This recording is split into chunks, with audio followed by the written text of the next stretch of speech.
Hello everyone, welcome to my video here on Potter Tongue. For this video, I will be talking about the highly anticipated Harry Potter television show. It's going to be eventually streamed on Max, formerly known as HBO Max, and when I heard this, I felt a certain sense of relief in terms of out of all the television and streaming studios and streaming platforms that are out there, I feel that with the show of this magnitude and this importance for me personally, for I love Harry Potter more than most things in my life, um, it could be in the best possible hands. It could be with the people at HBO Max. They have a great track record, and as long as J.K. Rowling is somehow a part of the show, whether a producer, executive producer, or even a consultant, I think that it's at least has a chance of being what we all hope this show needs and what we're wanting from this show, because it's going to have high expectations, no doubt, already does. And I think if they continue with what they did with the movies, stick with only British and Irish actors, that they will have a winning strategy in terms of bringing the beloved and popular characters to life by being able to have the authenticity with the Harry Potter story and not recruiting American actors. I think that would hurt them in the long run. And oh yes, they've already started casting for, or at least advertising that they're looking for the young leads. They're looking for 9 to 10-year-olds, of course, British and Scottish, and Irish actors only for Harry, Ron, Hermione. And I actually knew before the general public because I'm part of the Harry Potter fan club, which is through the wizardingworld.com website. We get exclusive emails and updates and promotional offers throughout the year. So I knew about 2 weeks before anyone did that they were looking for the child actors. And as of right now, they haven't officially announced who they're going to cast. That's still long ways in the works, but we shall see. We shall see who they pick. Well, obviously, totally excited, and even from all the glass half empty people talking about the prospects of the show and how it's not going to be as good as the movies, I'm still going to be watching it on its premiere. I'm so excited for it, and one of the things the TV show will allow us to experience and the filmmakers to be able to do that aren't able to be done with the movies is that not only will we'll be able to settle in and live in the Wizarding World more, as well as giving the characters more breathing room for development and just hanging out with them and falling in love with them all over again. But we'll be able to actually see certain scenes that have never been committed to screen before, that have only been confined to the books and our imagination. So that's something I'm really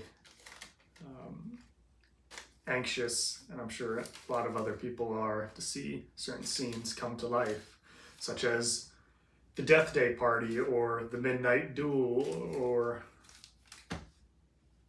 I don't know, every other single Quidditch match. So that's probably one of the biggest things I'm looking forward to, as well as just experiencing the Wizarding World all over again. Now, there are some downsides to doing a Harry Potter television show today in modern times.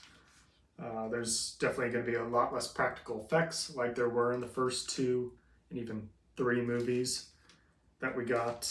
A lot more CGI, and I don't know if that's going to be for the better, but that's just a fact. Whereas even if they I hope they don't, but recruit Mina Lima to do all the props and designs and all the details in the background and in the set itself, the creature effects and different action set pieces are just gonna be done in CGI. That's just how things are done today in film. So that's gonna be a big difference, and I don't know how jarring comparing it to the first couple movies, but that's something I definitely expect to happen.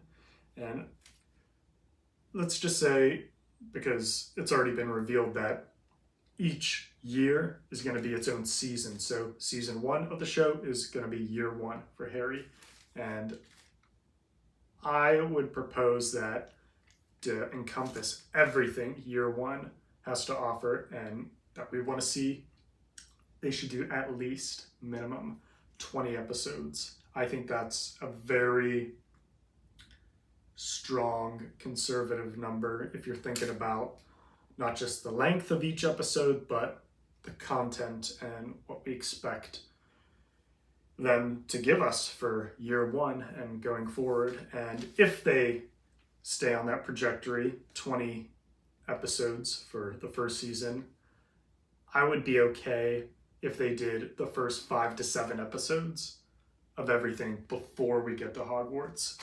Anything past 7 episodes, I'm gonna feel as if they're taking their time too much, or come on, can't we get to the good stuff already? I know it's fun and part of the story, and I like and enjoy nearly all things Harry Potter with the story, but let's be honest, the good stuff is when Harry gets to Hogwarts, especially in his first year.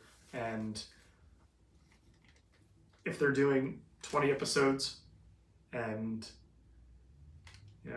it's episode 8 and we're still in Diagon Alley or on the Hogwarts Express, it's like, okay, come on, there's so much more good stuff that we want to see. So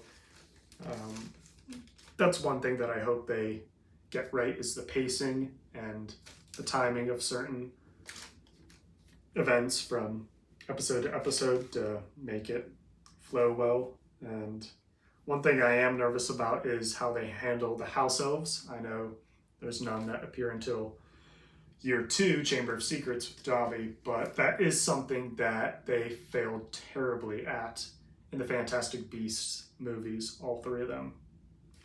Now, they did a great job in the movies, so where are they going to fall with this in the television show? Time will tell. But even with the Epic Universe park, the upcoming opening of that, from what we know, the house elves that they're involving, or in some cases not including, is not what true Potter fans deserve and rightly expect from something like Epic Universe that they're giving us. So I hope they deliver and execute the house elves properly in the television show. That's something that I sorely hope they stick the landing with. Now, of course, the big thing is casting. Who do you cast, and who are these new actors going to be that are going to carry the show? Now, there are a few roles that I'm not worried about, and these are Albus Dumbledore, Minerva McGonagall, because we've already seen different actors and versions of them in the Fantastic Beasts movies, so I don't think that's too far of a stretch for us as an audience to get behind someone else different from the movies, because we've already seen that and accepted that with the Fantastic Beasts. So even though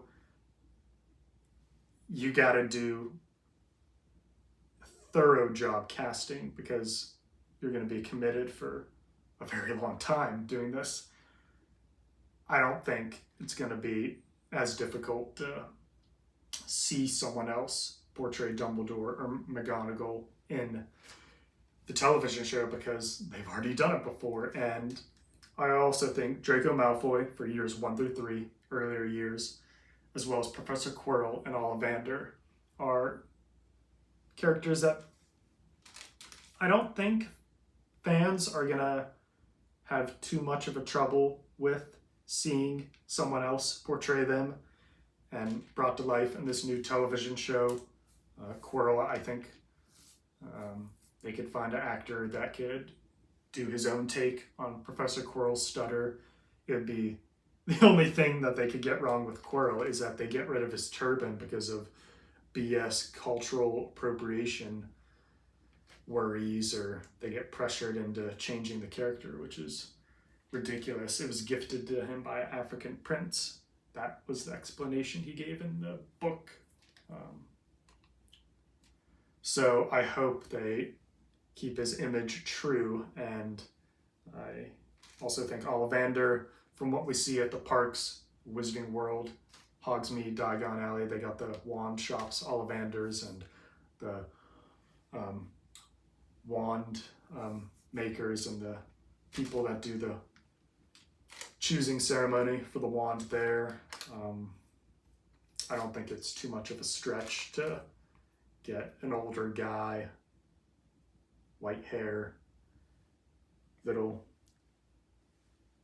just a little aloof, to pull off the Ollivander character, even though John Hurt, amazing actor, great performance. I don't think they'll have much trouble with that. But with Draco Malfoy, as he gets older and mature, especially coming into his own self as a person and become more significant with the story later on, that is going to be more touch and go. But I think for the earlier years as a bully, they could easily get the right kid casted for that. Now, the characters and parts I am worried for that they're going to cast is obviously Snape, Professor Snape, Harry. Alan Rickman, rest in peace. And not just knowing certain information that wasn't revealed and only he knew from other actors, but just him as an actor is phenomenal, one of the best of all time. And unless they go something drastically, as in casting someone that actually looks the age that Snape is in the books, it's going to be a hard time to not be distracted or to be taken out of the episode by seeing someone other than Alan Rickman play Snape, Professor Snape, Harry. So that's a big one. For me, the Weasley twins, are they going to cast one guy and film him twice doing both parts? Or are they actually going to find twins to play the Weasley twins and have that charisma and charm and whimsical mischievousness that we love with the Phelps twins? So that's one where it's like, if they're just okay or lukewarm, I could see audience members not being excited about the twins as we have been with what we already been given. And then, of course, Harry Potter, the main star and protagonist, that's going to be the most scrutinized part, of course. You got to have a child committed for all 7 years, all 7 seasons, and rightly so.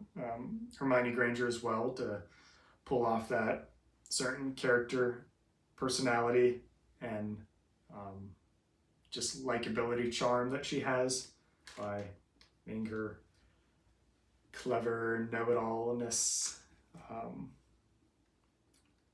and just once again imagining someone other than Emma Watson playing Hermione, like what?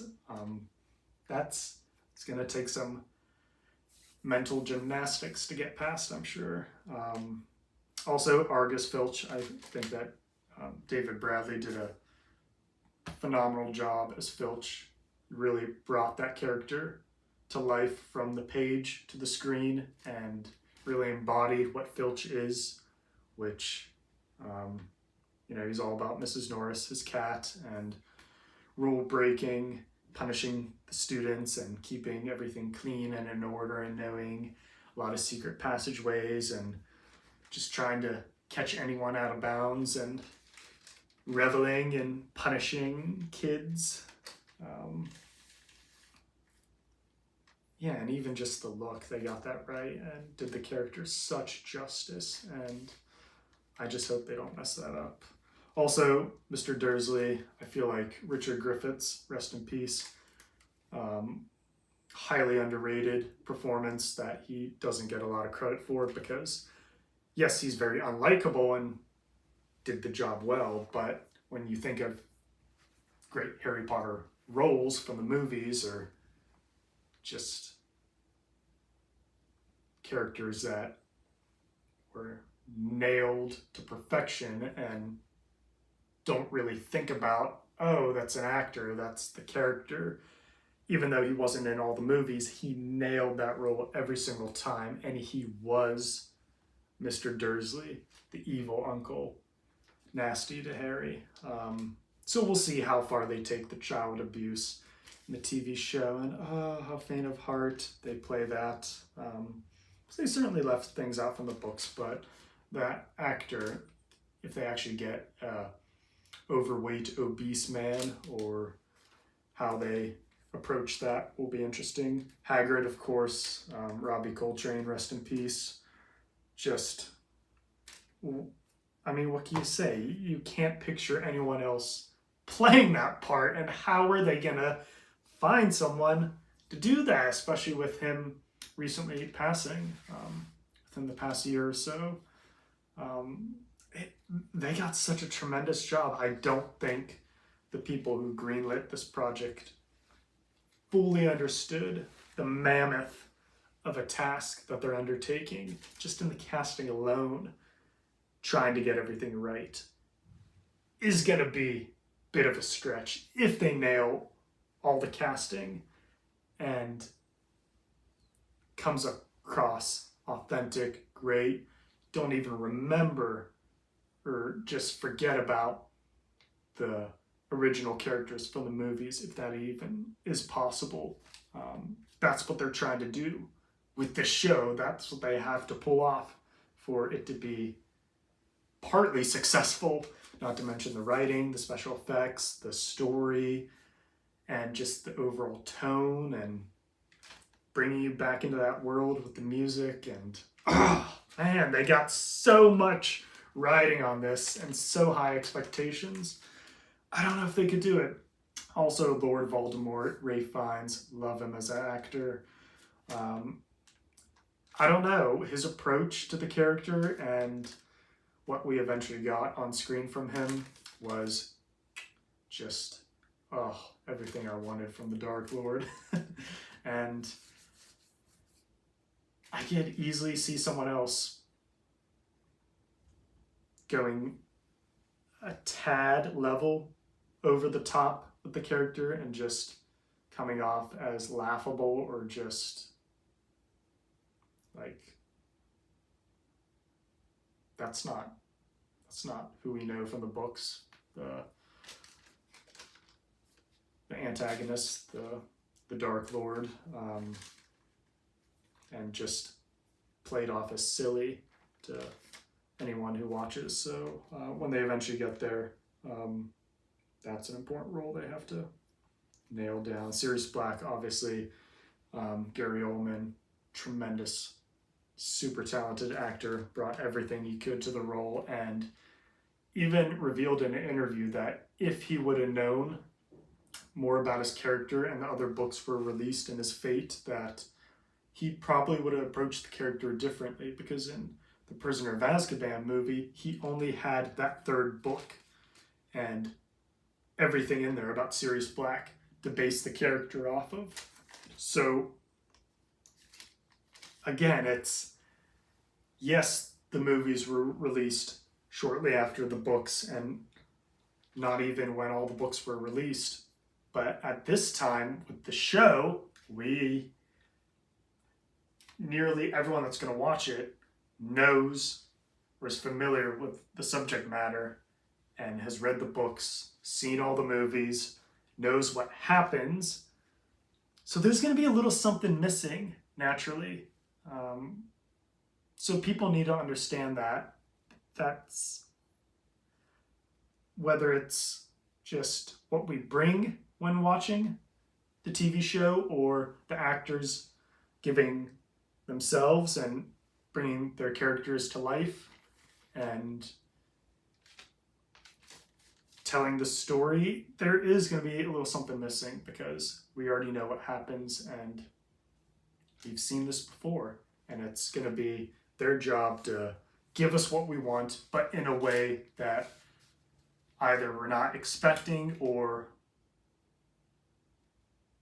that we enjoy, but in a way that doesn't feel like, oh, we've seen this before. You are doing this whole show and you did it the exact same way as the movies. Like, this is your chance to do things that we haven't done before, attempt scenes that we've never been given before, have been committed to screen, and improve upon what we've seen.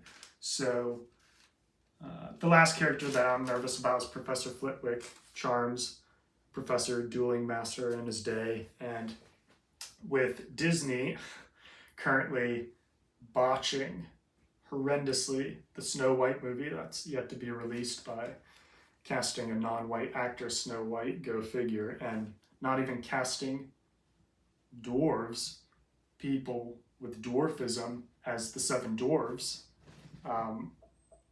That's something that is a concern, that they don't actually cast a little person as Professor Flitwick, because that is, thinking back to Disney's not in charge of this, it's going to be HBO Max releasing this, gives me more just ease of who's going to be handling this, and that yes, this is really in the best hands that it could be for filmmaking today. And just like when it was announced that Universal has the rights and they're going to be opening the Wizarding World back in 2010, that's the best thing we could have hoped for. Not Disney or anyone else to give us a Wizarding World of Harry Potter, a theme park to go to. And I feel like this is the same, that if anyone can get this right, it's these guys that have been charged with the task of delivering this monumental and simply groundbreaking television show. It's going to have record numbers premiere night, I guarantee you. And I think that's all I got to say about the show. I'm super excited for it. I hope they really do a good job. I hope I like it, and we'll see what the finished product is like. Please give this video a thumbs up. Leave any comments that you feel like you want to leave, and I'll see you in my next month's video. Cheers.